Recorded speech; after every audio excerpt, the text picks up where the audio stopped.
Vertical flexion means that the horse is flexing at the pole right up here. So with my horse, Charlie, this is what it looks like. His nose is vertical to the ground. And the reason that you want to teach your horse vertical flexion is it's going to allow your horse to perform better. His stops are going to get better. They're going to get softer, more correct. He's going to start moving more efficiently, not just forward, but even when you're backing him up. Overall, your horse is going to start performing better. And another benefit to teaching your horse vertical flexion is that it's going to prepare your horse for collection. So there is something I want to explain really quick. I think some people misunderstand what collection is. A horse that's riding around with his head lowered or, with a certain head position like vertical flexion, that doesn't mean that the horse is collected. A very basic explanation of collection, it just means that the horse is balanced. In my opinion, that's what it means. So putting your horse's head in a certain position is going to prepare him for collection, but it doesn't mean he is collected, okay? So there are some basic requirements before I start teaching vertical flexion, and that is that the horse has to give to me laterally. So the horse has to give to me laterally from the standstill all the way up to the canter. So you can see there, Charlie, when I ask for his nose, that his nose is even somewhat vertical to the ground, even in lateral flexion. This is how I teach it. So once the horse understands lateral flexion, now I'm going to move up to vertical flexion.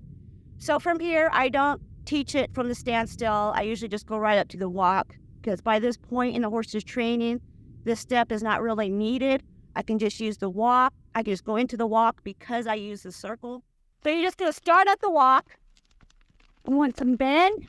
Keep your horse's nose tipped into the inside. So I have contact on my inside rein. I have no contact on my outside rein. So when I'm ready, I'm going to pick up on my outside rein. And as soon as he gets to me vertically, right there, I release my outside rein. But I keep contact on the inside rein. I'm keep that bend. Now, some horses may want to slow down or stop when they feel you picking up on outside rein. You may have to do a little bit of bumping and keep that forward motion. So I'm going to pick up on my outside rein. As soon as it gets to me vertically, I'm going to release my outside rein. So I bumped Charlie. He thought I meant trot. Slow him down. There you go. Back on the circle. Keep his nose, stick to the inside. Hold that contact on the inside rein. Now I'm going to pick up on the outside rein. As soon as he gets me vertically, I release the outside rein. So that's how I teach a horse to give to me vertically. Now, some horses cannot hold this position for very long. So at first, it's just little baby gives. Pick them up. And as soon as it gets me vertically, I release. And eventually, I'm going to start holding that for longer and longer. Okay?